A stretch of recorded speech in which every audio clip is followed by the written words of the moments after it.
Tears of the Kingdom is one of the most unique Zelda games in the franchise, but when I say that, I think most people interpret that very differently. To a casual, you would think I'm talking about how open the game is, or maybe the new abilities and tools you have access to. But what I'm talking about is the unique situation and relationship that the glitch and speedrun community has with this game. Because for most older Zelda games, there would be maybe 3 different versions of each game. But for Tears of the Kingdom, Nintendo can live patch things, which causes a huge divide. The community finds a new glitch, Nintendo sees it, and then patches it. We've already gone through 5 updates just since the game's launch. Now, this might sound bad for people who want to speedrun the game.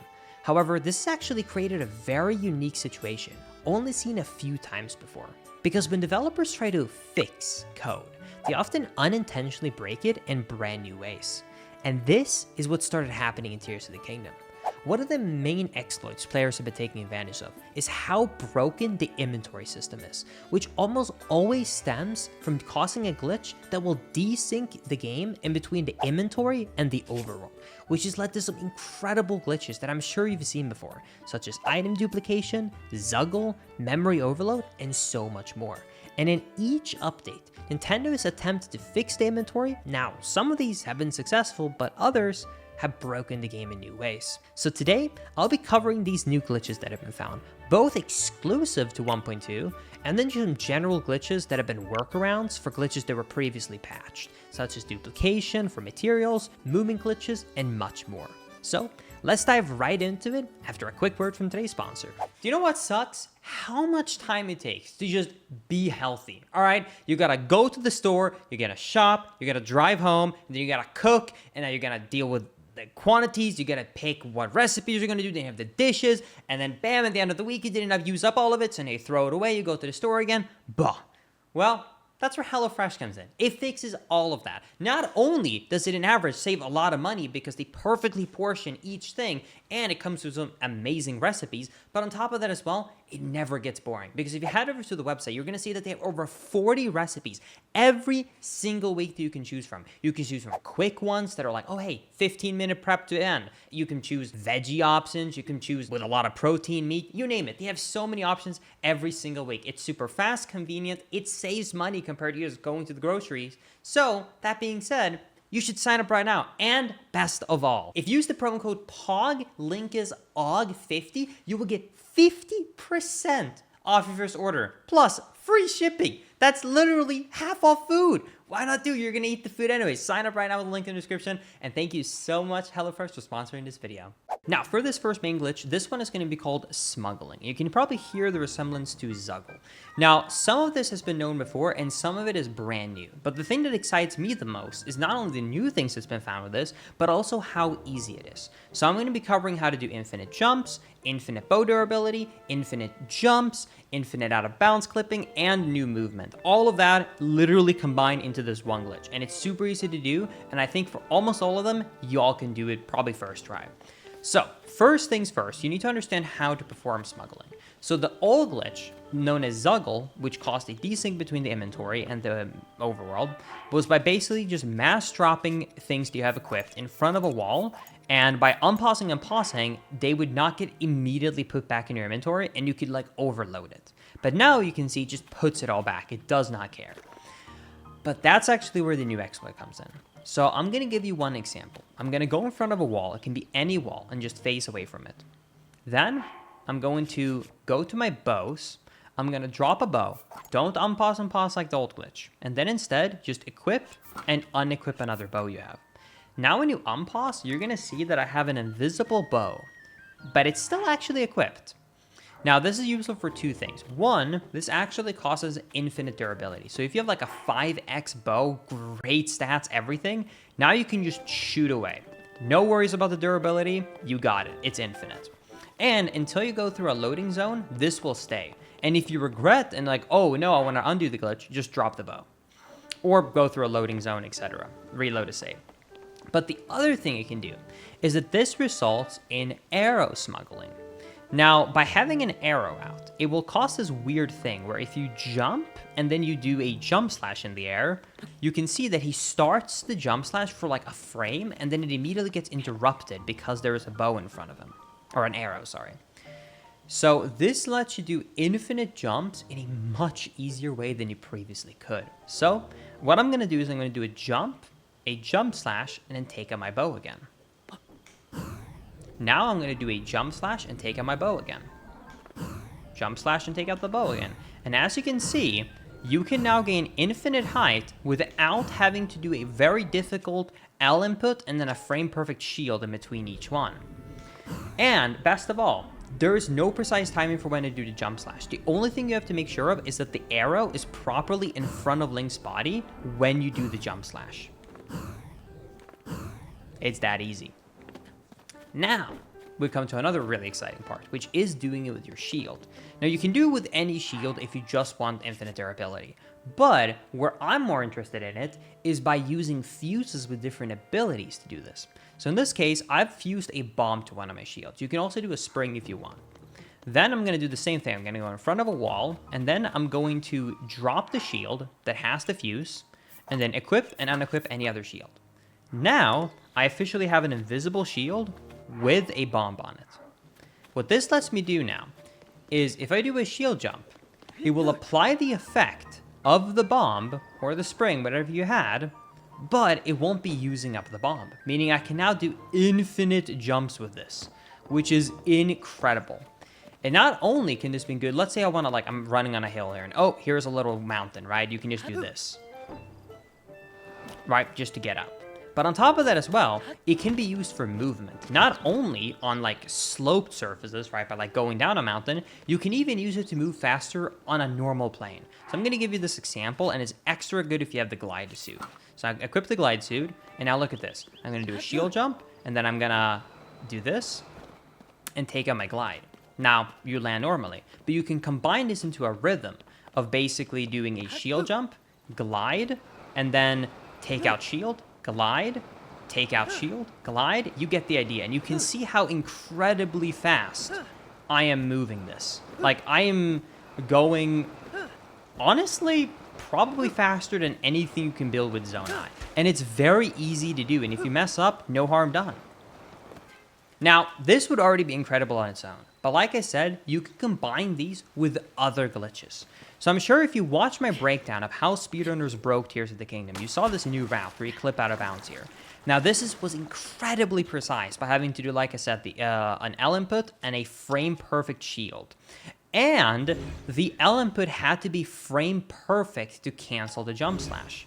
But now, if you have a smuggled bow slash arrow, it's free. Now for this setup, I'm going to walk into this corner right here, I'm going to jump twice, and then I'm going to mash the bow. Then, all you have to do is the same thing. Jump slash and take out the bow. Now, normally, this was incredibly difficult, like I said.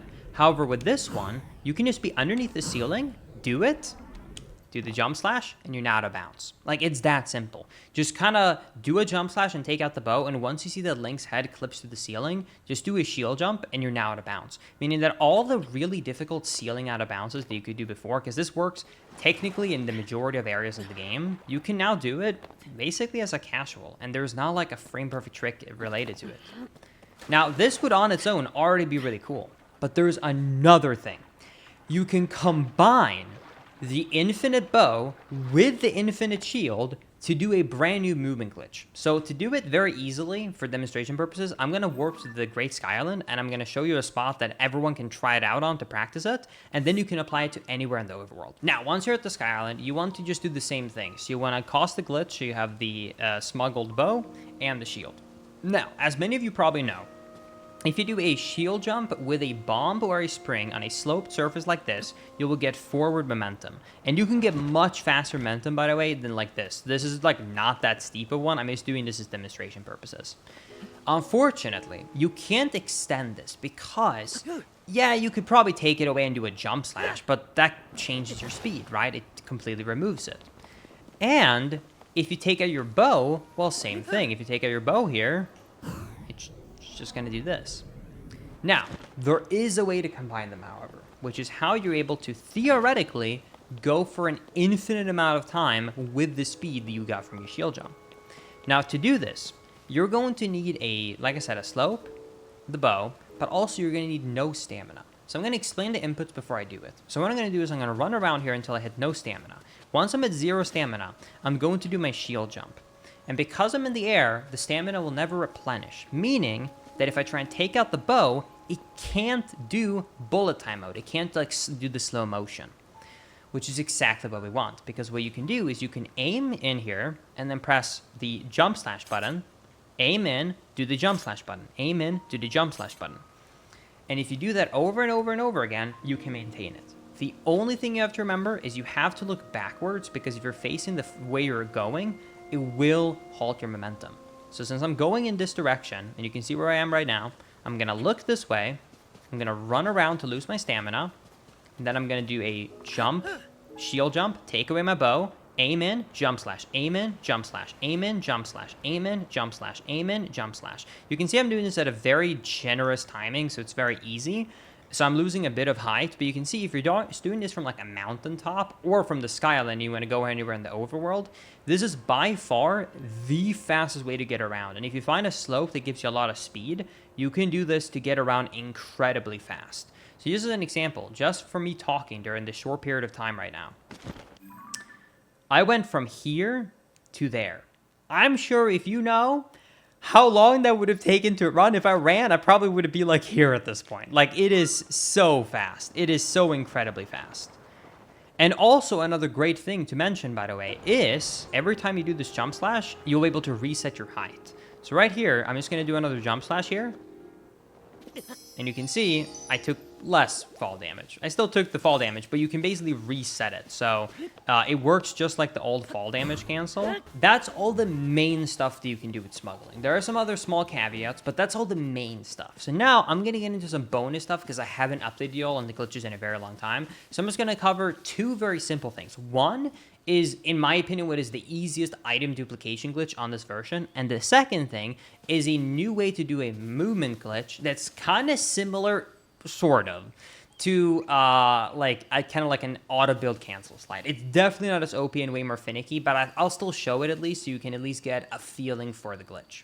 So let's get into it. Now, for this first one, this is the duplication glitch. Now, this one has been covered a lot by other people, so I'm just going to make it very, very quick and brief. If you don't know how to do it, it's very simple. All you want to find is a material that you want to duplicate, and it needs to be one that you can hold in your hand. So let's say, for example, that I want to duplicate, because I only have one, this is the mellish room. You only want one of the item you want to duplicate, and you can get up to 20 with this method, because I'm just covering the easiest method in my opinion. If you have more, let's say this one, I want to duplicate the zonai charge, and I would have 3 of them, then all you have to do is just basically throw out the remaining ones that you have. So you have to throw them like on the ground, because they won't be used, right? I can just do this, right? And now I have one less. So you can just do this until you have one of whatever you need. Once you have only one of what you want to duplicate, you hold it in your hand by doing, D-pad up and R. So let's just do the Stemella room here. Then I'm going to walk off of a ledge. And then once I'm in midair, I just hold D-pad up to choose a material. So walk forward, press D-pad up. Now you're going to see that I'm in midair. And if I press the X button to drop, what should happen if you did it correctly is that the item will drop, but you're still holding it in your hand. So now I can throw it, and I now have 2. I can pick one up, and you can do it over and over and over again. And you can do this a lot faster, by the way, to speed this up. So what I normally like to do is I like to walk forward, open up the inventory, and then I just release R right here and press drop at the same time, just like that. And then bam, I get 2. So let's say I want to do this. 2 of those. 1 eye. That one I actually did it too early, so that one didn't duplicate, as you can see. 2 wings. You see how easy it is. It's very easy. It's much slower than the old method with the sorting method for sure, but if you're in a new version and you want some money, you can do this with diamonds pretty quickly and then be good to go. There are some more advanced methods you can do with like with a zonai dispensary, but I'm not going to cover all of those today. There's other videos if you want to see that, but that's just like the new duplication glitch if you've not seen it and you can duplicate it in the latest patch. The last glitch is, like I said, a brand new movement glitch. Now, I'm going to need some prep time for this, but basically all you need is you need just any platform. It can be like a wooden platform like this. It can be a wing, etc. Then what you need is you need 3 big wheels. If you have that, you're now ready to set up the glitch. So let me do it. The first thing you need to do is you need to build it correctly. So while aiming it the correct way, you want to attach one wheel just like this. Then you want to flip this so it's over. And then you want to set this one in the same direction, in the same way as the last one I just set. So let me set it up like this. And now you should have a wheel that kind of looks like this. Now all you gotta do is go on top of a platform, like this one for example, and then you're going to activate the 3 wheels. I'm gonna eat one of the Zonai thingies so it doesn't expire too quickly. Then while standing on the platform, grab this with Master Hand, and then the easiest way I like to do it is reset it, and then do 1 over and then 1 to the side. So it kind of is like angled sideways. Then press it down against the object and press just D-pad forward to move it forward. And as you can see, this will result in the object actually moving without you moving. And as you can see, you can move incredibly quickly. The only negative about this is that if you touch any object, you will fall off. Because currently there has not yet been a basically way you can build this that makes it not as likely to like fall over. But you can look into this yourself for sure. It's not that easy to test and, you know, play around with. I will just warn you all, if you want to play around with this one specifically, make a manual save before trying it, because whenever you use glitches that go very fast, the game always likes to sometimes either, you know, panic blood moon you or maybe perhaps like freeze. So just make a safety save before you do this. But you can play around with that. This is like more of a newer-ish thing. This one is, I think, called Wacko Bongo 2.0, if I'm not mistaken. But either way, that's all the kind of main new glitches and the glitches that have been found thanks to Nintendo attempting to patch the previous glitches. So I really hope you enjoyed this video. And don't forget to subscribe to the YouTube channel for more awesome content like this. There's 2 amazing videos that YouTube thinks you will like on the screen right now. So click on one of those 2 if you're interested. But with that being said, thank you so much for watching this video, and I will see you all in the next one. Later, everybody. Bye-bye.